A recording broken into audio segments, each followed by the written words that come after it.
The acid tank hissed a low, bubbling growl that made every alien cadet step back. "Do not touch acrylic acid," Instructor Selvar warned. "It vaporizes flesh on contact." The class nodded fearfully. Then Caleb Rivers walked up, frowned at the glowing tank, and dipped a finger to check the temperature. Every alien screamed. The hazard alarm activated. Selvar fainted. Caleb blinked. "It's warm."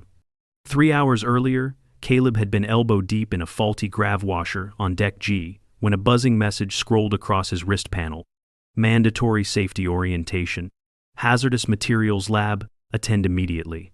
He wiped hydraulic gel from his palms, frowned at the double booking, and muttered, "Probably meant for the cadet dorm again." But ignoring mandatory orders, even mistaken ones, earned you time in systems compliance review. And nobody wanted to spend their Friday debriefing a tri-squid named Zarlo about protocol misunderstandings. So Caleb trudged across campus, still in his stained maintenance coveralls. The hazardous materials lab smelled like ionized plastic and ambition. White walls gleamed under UV lighting, and polished metal tables stood in precise rows. Floating projectors displayed diagrams of burning limbs and corrosion events. A large red sign read, "Safety is a state of mind," also a legally binding state form.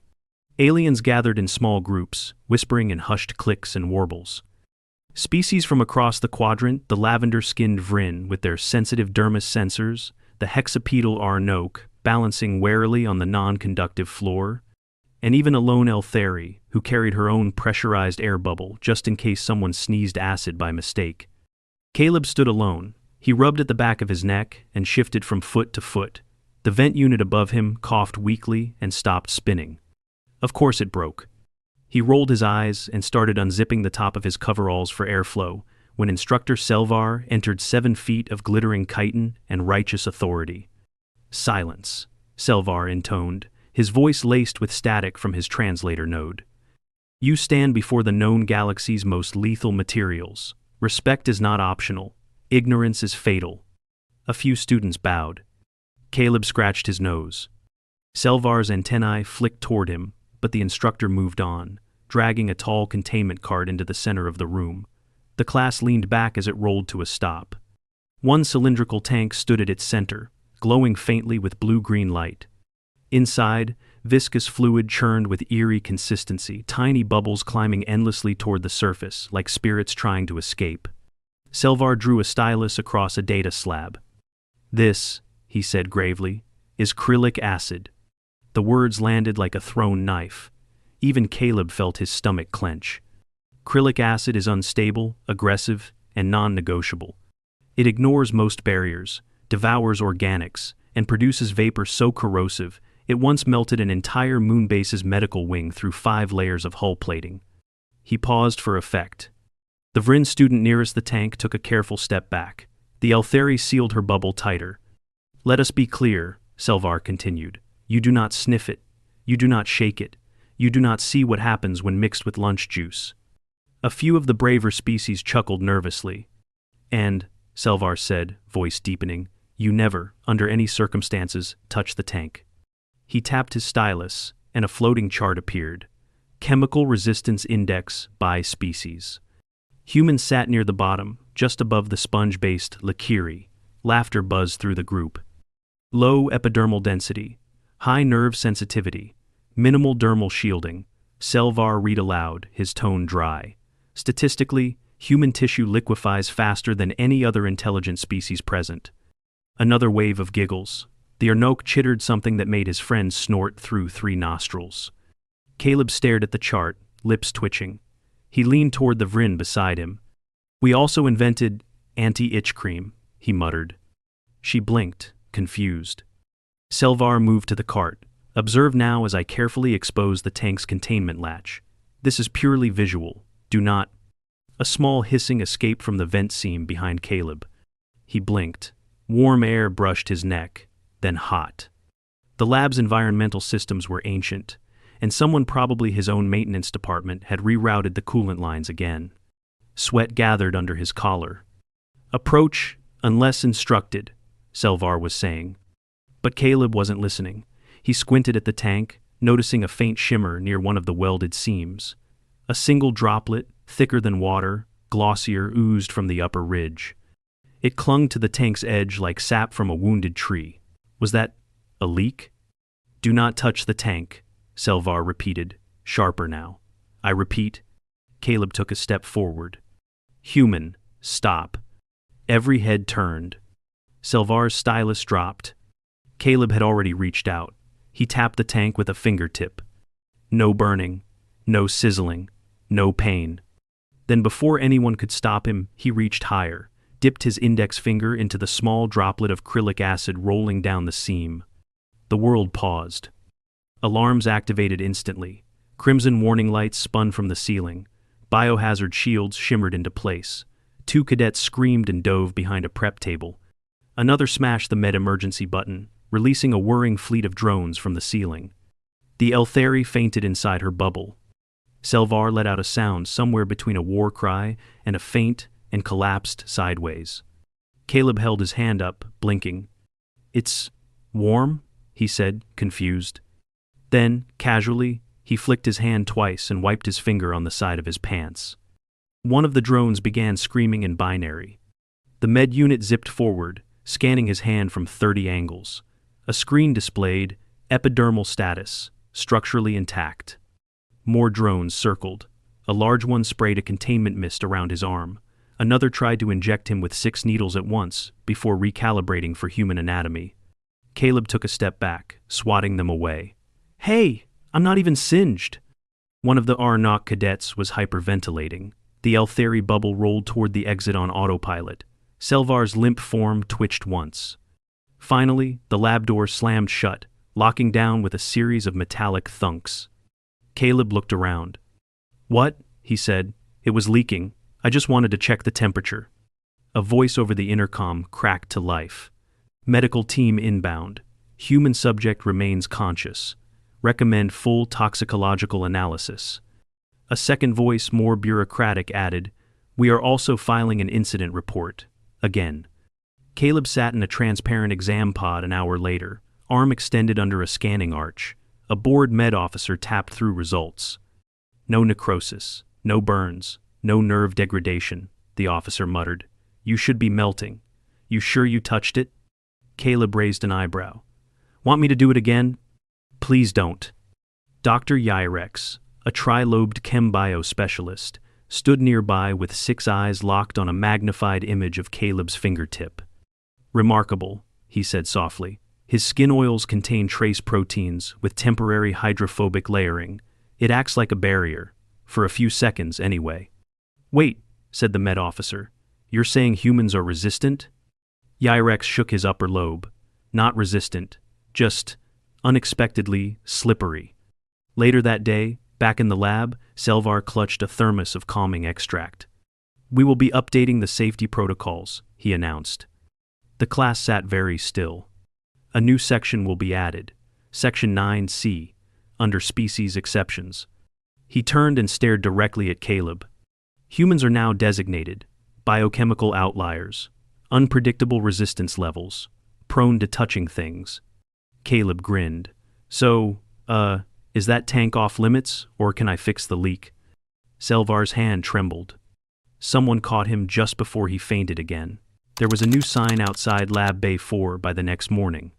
It read, in 3 languages and 2 dialects. Caution, human entry may void standard chemical predictions. Caleb Rivers stood in front of it, chewing a protein bar. He tilted his head. That's new.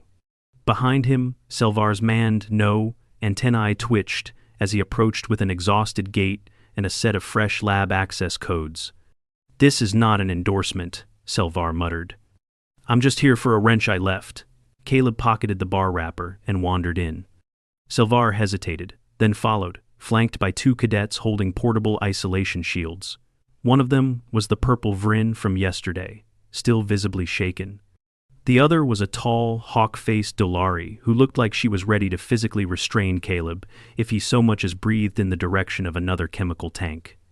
I assure you, Selvar said wearily, yesterday's incident is now part of an ongoing Academy investigation, 3 interspecies reports, and a medical anomaly study currently being peer-reviewed by 10 xenobiologists. Caleb leaned over the table where the acrylic acid tank had been. "So," he said, "is it true I'm now officially listed under unpredictable species interference potential?" The Vryn flinched. The Dolari replied without expression. "You were also added to the restricted substances advisory, right between raw neodyne gas and lightly agitated Morvian larvae." Caleb scratched his chin. "That's gotta be worth something." Selvar's eye membranes darkened. "It's worth paperwork, mountains of it." Across the academy, the incident spread like plasma fire. Some claimed Caleb had been genetically modified. Others insisted human skin was secretly armored with ancient earth fungus. A few rumors speculated he had simply never felt pain at all. The truth was far simpler and infinitely more frustrating to the science department. Human skin oil, slightly alkaline, variable per individual. In Caleb's case, rich in trace compounds that formed a temporary buffer between his epidermis and the acid. Temporary. Not protective in the long term. Certainly not enough to justify what happened next. But logic rarely stood a chance against myth. By the second day, alien cadets were filing into their dormitories with revised chemical resistance charts. A new footnote had been added beneath the human, low tolerance rating. Outlier observed. Do not generalize. Or touch. And Eltheri posted a petition to have Caleb banned from labs containing any reactive materials. It gained 312 signatures in 6 hours. The Academy's security AI labeled him with a non-lethal proximity warning. Maintenance issued him a fresh set of gloves. Caleb left them in his locker. The biolab summoned him next. Dr. Yrek stood in front of a full-body dermal scanner, looking as though he hadn't slept since the incident. "Sit." Caleb sat. Yrek gestured, and a hologram of his finger bloomed mid-air. "You understand what you did was statistically impossible?" the doctor asked. "I don't think checking the temperature is a crime," Caleb said. "You breached a tank of Class 5 acid with unprotected skin." "I didn't breach it. I touched a drip. That drip could have killed any other known species in under 1 second. The fumes alone should have caused ocular degeneration. Yet, Yrek paused. Reported slight warmth, no redness, no neural disruption. Caleb raised his hands. "Look, I'm not saying it was a great decision. I was hot. The vent was broken. I thought the tank might be radiating heat. You thought a lethal acid containment unit was malfunctioning and your instinct was to poke it? I'm a maintenance tech. That's how I diagnose things." Yrek pinched the bridge of his uppermost nostril. "Fine, then help me understand this." He pulled up a chemical resistance chart showing a simulation of the acid reacting with various oils. Most displayed a reaction time under 0.4 seconds. Caleb's sample? Nearly 3.1 seconds before chemical penetration. Still lethal, eventually. But time mattered. You shouldn't have walked away with a hand. You should have walked away in a containment bucket. Caleb shrugged. "Maybe I'm just built different." The door hissed open behind them. A new figure entered, tall, glossy-shelled, and very official-looking. "Commander Farn," Yrek said flatly. The commander's eyes flicked toward Caleb. "We're here to assess the liability of your biology." Caleb looked up. "You're gonna sue my skin?" Farn didn't blink. "You're being transferred." "To where?" "Back to the hazard lab." Selvar nearly overturned his stabilizing stool when he saw the orders. "You're assigning him here? Again?" Farn nodded. "He's the only one who can approach the acrylic unit without a grade 4 suit. We need someone to patch the leaking valve. No one else can get within 2 meters without corneal damage." "There are drones for that," Selvar hissed. "Drones melt." "He doesn't." Caleb returned with a toolbox and an old Earth song playing quietly from a speaker clipped to his belt. The lab was cleared out protocol for dealing with live acid leaks. The tank sat in its corner, now slightly scarred from the initial chaos. That same glistening seam, still oozing slowly. Caleb walked up to it, whistling. "All right, buddy, let's see what we've got." Selvar watched from the sealed observation deck, 3 layers of glass between him and the madness. Caleb wiped the surface clean with a neutralizing pad. He gave it a moment. Nothing fizzed. No smoke. Then he slid the tool panel open and reached for the latch. The acid hissed in its container like it remembered him. He ignored it and started working. Minutes passed. Selvar stared in disbelief as Caleb crouched, adjusted the torque wrench, tightened 2 bolts, and resealed the edge with a press weld patch. No screams, no alarms. Just a human, fixing a tank of death juice like it was a leaky kitchen pipe. When Caleb finished, he stood up, tapped the tank lightly again out of habit, and nodded. All patched. Selvar turned away and whispered, "Unbelievable." The incident made the front page of the Academy's internal network. Human fixes acid tank bare-handed, again. The comments were wild. Why does he keep touching it? Are we sure he's not a weapon? I heard humans don't feel fear unless the threat is tax-related. Should we test the others? It took half a day before security intercepted a group of enthusiastic cadets, cornering another human to ask if they could dip a finger in acid too. The Academy held an emergency seminar titled, "Human Risk Assessment, How to Tell If They're Joking." Selvar was asked to speak. He stared at the audience for 10 long seconds before beginning. "There is no known protocol," he said, "for a species that willingly touches acid to determine if it's warm." A beat passed. Update your assumptions. 2 days later, Caleb was back in the lab, checking on a few older containment units for signs of stress. The Vrin cadet who had originally laughed at the human's chemical resistance score stood in the doorway, watching nervously. She cleared her throat. You're not scared?" Caleb looked up. "Of what?" She pointed at the aged tank near him, labeled Class 3 Neural Disruptor Agent. It's still active." "Yeah," he said, "but the leak sensor's showing normal levels." "Still, you don't feel the urge to run?" Caleb chuckled. "Where I'm from, if something's hissing, glowing, or vibrating, you unplug it, poke it with something, or yell at it until it behaves." She stared, horrified. "I think I will remain over here." Caleb nodded, tightened a cap, and stood. "Probably for the best." She hesitated. "But, thank you, for fixing the acrylic valve. If that leak had grown—" "No problem," Caleb said. "Just doing my job." Behind them, another acid tank let out a sharp plink. Both turned toward it. The Vrin backed up instantly. Caleb squinted. "Hey, still within parameters." She shook her head. "Humans are strange." Caleb stretched his arms. "Yeah, but we're useful, especially when things start melting." By the end of the week, another update was posted to the Academy's Hazard Manual. Section 9C3. Human Engagement Protocols. In situations involving high-risk corrosives, humans may exhibit unusual tolerance, disregard for standard safety thresholds, or a tendency to just see if it's leaking.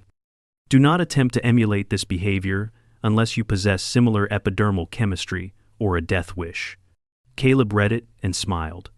They hadn't banned him from the lab. They just updated the rulebook. He folded the manual under his arm, whistled softly, and headed toward the next maintenance request, an overheating plasma tank in Engineering Bay 7. With any luck, it was just hot enough to burn. Or, at least warm enough to check. 3 weeks had passed since the acrylic acid incident. The story had spread far beyond Helion Academy, whispered along comms, passed between ships, and even featured in a weekly dispatch called Galactic Safety Digest, Special Human Edition. One headline read, "Technician touches death juice, survives, offers to fix the leak." Caleb Rivers tried to ignore it. He still wore the same grease-stained coveralls, still drank lukewarm coffee from a mug that read, "If it ain't leaking, it's not alive," and still filed repair reports that nobody read. But things were different now. Wherever he went, aliens stared, some discreetly, others not. The cafeteria cleared a 10-foot radius when he walked in with a Band-Aid on his thumb. At first, he thought it was something on his face. But no, they weren't afraid of germs. They were afraid he might poke something again.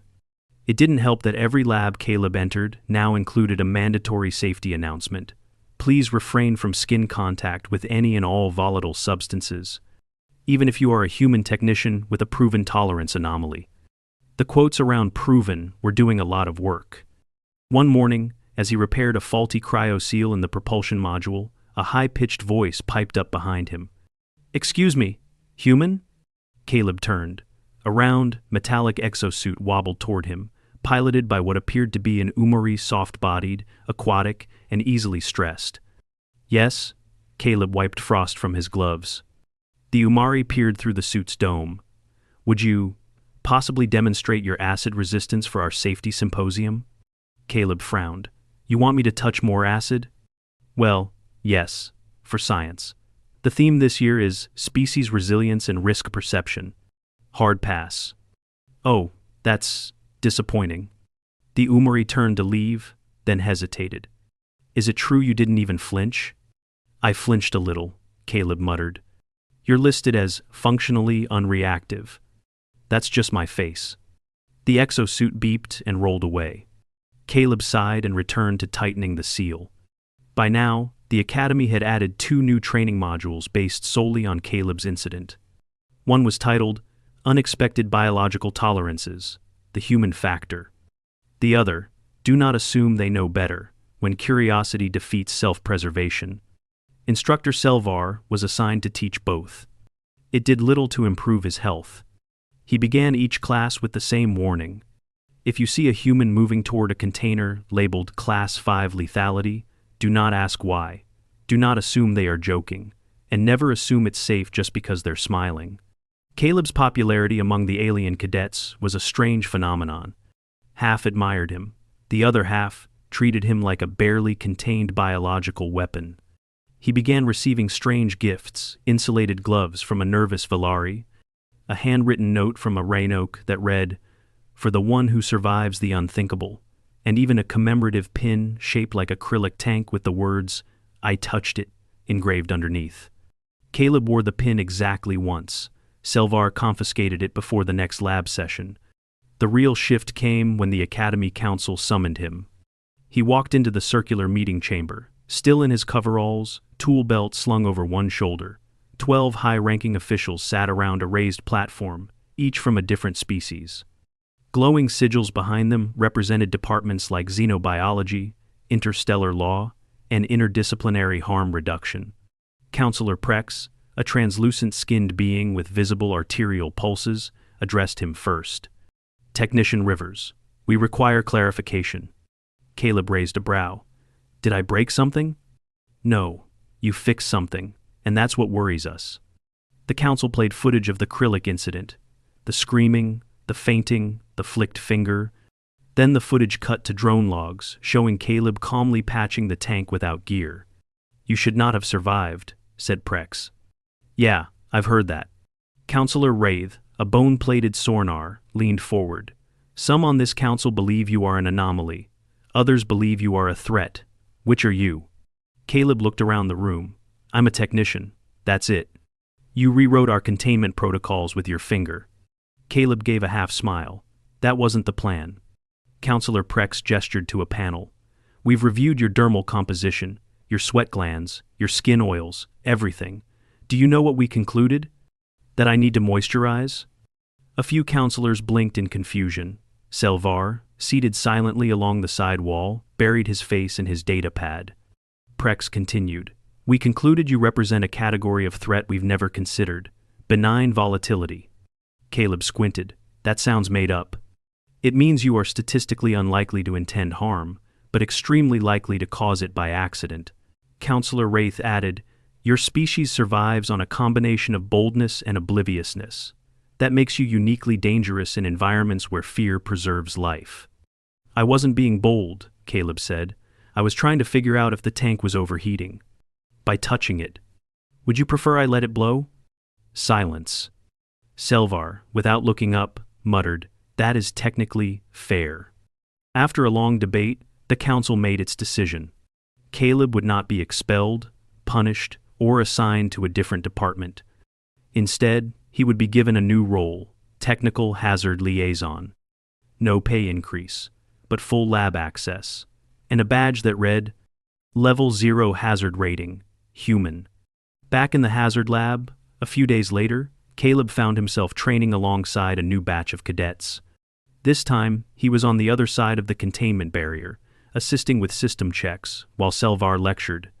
"The acrylic tank is stable," Selvar announced, "but must never be touched, ever." Caleb cleared his throat from behind the glass. Selvar twitched. "Unless, of course, your epidermis contains a statistically improbable chemical buffer, and you lack the instinct for self-preservation." Caleb gave a thumbs up. The cadets looked confused. One raised a hand. "Sir, what if the human is wrong next time? Then he will dissolve, and you will learn something new." That afternoon, a surprise field evaluation was called. The Academy's internal audit team had arrived unannounced, citing safety compliance checks. Caleb was in the middle of recalibrating a storage cooler when the inspectors entered. The lead auditor, a glossy-plated Draxari named Uralix, scowled at him. "Are you the human who touched the acrylic acid?" Caleb sighed. "Yes, that's me. We're here to ensure there are no repeat incidents." Caleb nodded. "Then fix your ventilation. That's why I touched it in the first place." Uralix blinked. "You were overheated?" "I was sweating through my uniform. If the tank had a thermal leak, it could have blown. I checked." "You checked with your skin." "I'm tactile. Sue me." Uralix scribbled something on his pad. "We'll be auditing your entire work history." Caleb handed him a tablet, already compiled. "Includes every fix, adjustment, and override I've made for 3 years. Annotated." Uralix took the tablet, scanned it, and paused. "You rerouted the coolant lines on Deck G last year and prevented a chain reaction." "I did." "And you replaced a failing power coupler under active radiation warning? With shielding and snacks. It took 6 hours." Uralix looked up slowly. "Why aren't you an engineer?"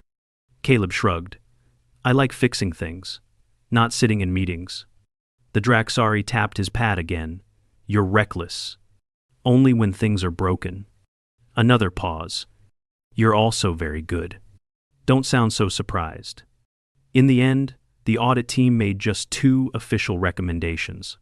First, install fans in Lab Bay 4 to prevent human overheating. Second, never let Caleb Rivers enter a chemical containment zone without someone watching him very closely. Caleb read the memo. "So I can go in, just with a chaperone." Selvar buried his head in his hands. That evening, Caleb walked across the upper deck, watching the stars shift beyond the transparent ceiling panels. A voice behind him said, "You're the reason our interspecies insurance premiums went up." He turned. The Doleri cadet from before stood with her arms crossed. "Sorry," he said. "Tell them I'll touch something cheaper next time." She shook her head. "You terrify everyone." "Because I poked a tank?" "Because you survived." Caleb looked up at the stars. "Is that really so bad?" She was quiet a moment. Then, almost grudgingly, "No, but it's confusing." He glanced at her. "You want to understand it?" "I want to know what makes a human look at lethal acid and wonder if it's warm." Caleb smiled faintly. "I think it's the same thing that made your people invent faster than light travel. Curiosity, the need to know." "But you could have died." "Yeah, but I didn't." She watched him a moment longer, then nodded once and walked away. Caleb stayed there, staring at the stars. The Academy might never understand him, but they were learning. And he had a toolbox full of repairs, a badge that still smelled like ink, and a reputation that could now survive acid. All in all, not a bad week. And tomorrow? Tomorrow, something else would break. And he'd be there, poking it. Helion Academy's Hazardous Materials Lab had added yet another sign to the entrance by the start of the month. Warning: human permission required for high-risk chemical access. Underneath, in fine print, "See Rivers, Caleb, try not to startle him." Inside, the acrylic acid tank had been relocated to a new, reinforced containment room, complete with pressure seals, active vapor scrubbing, and 3 redundant emergency protocols. The door bore the label, Class 5, Lethal on Contact, and taped underneath it, with 0 authorization, someone had added a sticky note that read, "He touched it. It was warm." By now, Caleb Rivers had become something of a ghost story for incoming cadets, spoken about with awe, fear, and sometimes reluctant respect. New trainees whispered about him before the orientation began. Is it true he licked the acid off his hand? No, it was just on his finger. I heard he stared into the tank, and it flinched. He fixed the leak, barehanded.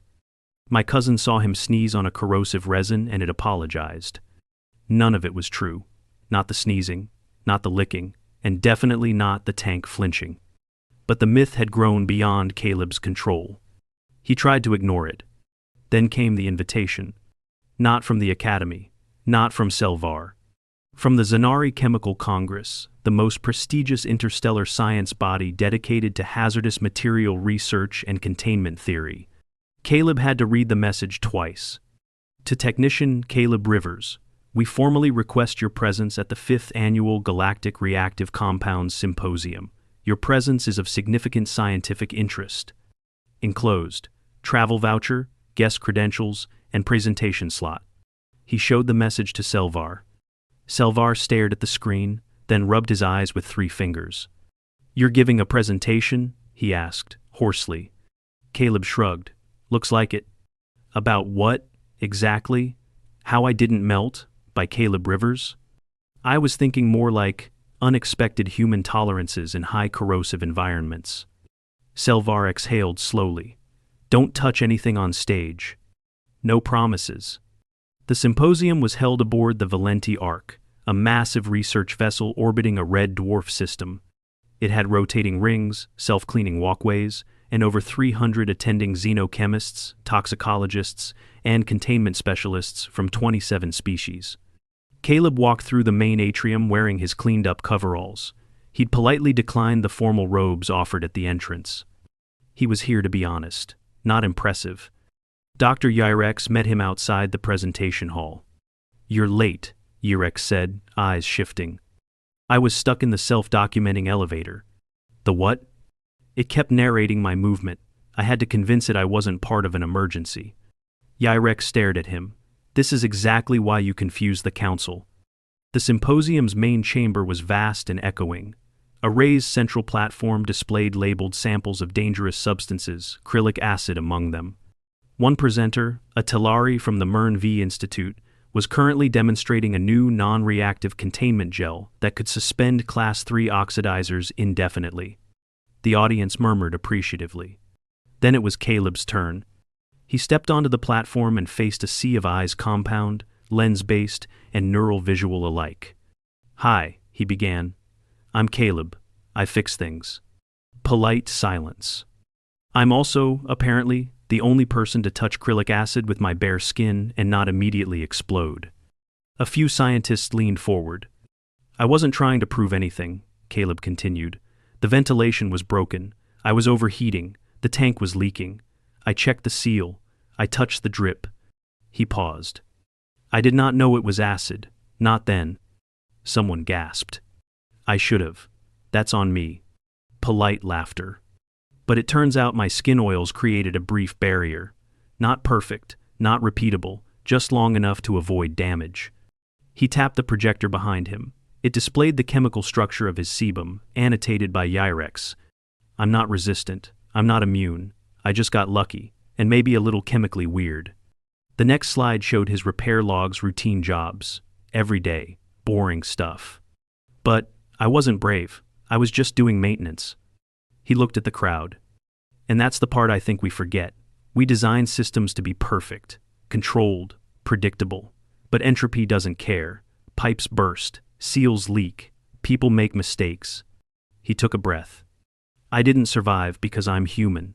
I survived because I was there. I was paying attention. And maybe, just maybe, because I didn't panic. Silence held for a long moment.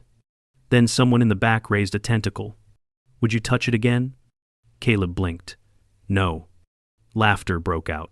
Absolutely not, he said, chuckling. That was a one-time deal. My hand still gets itchy when it's humid. Another voice asked, Do you think other humans could replicate the reaction? Caleb shrugged. Only if they're as oily and stubborn as me. Yirex leaned into the mic.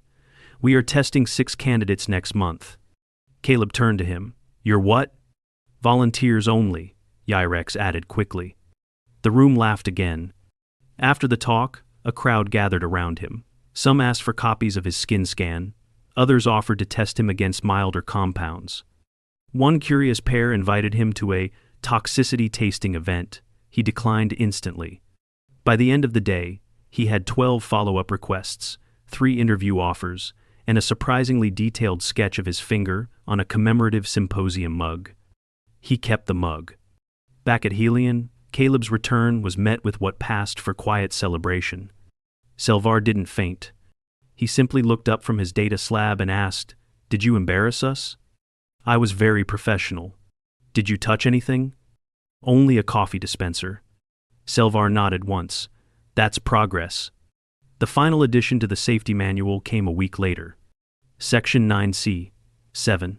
Human interaction with corrosives. Revise.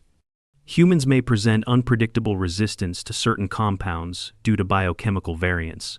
Under no circumstances should this be interpreted as evidence of general immunity. Casual replication of their actions is strongly discouraged. If a human technician is observed interacting with volatile substances directly, do not intervene unless visibly injured. If they are, Caleb Rivers, assume there is a reason. Still try to stop them anyway. In the lab, one afternoon, Caleb ran into the Vryn cadet again. She looked taller now, more confident. She offered a small nod.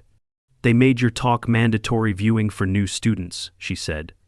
"Hope I didn't scare them." "You didn't, but now they keep gloves on, even when touching nutrient gel." Caleb smiled. "Probably for the best." She hesitated. "Would you ever touch it again, if it started leaking?" He looked at the tank. Then, at his hand. Then back at her.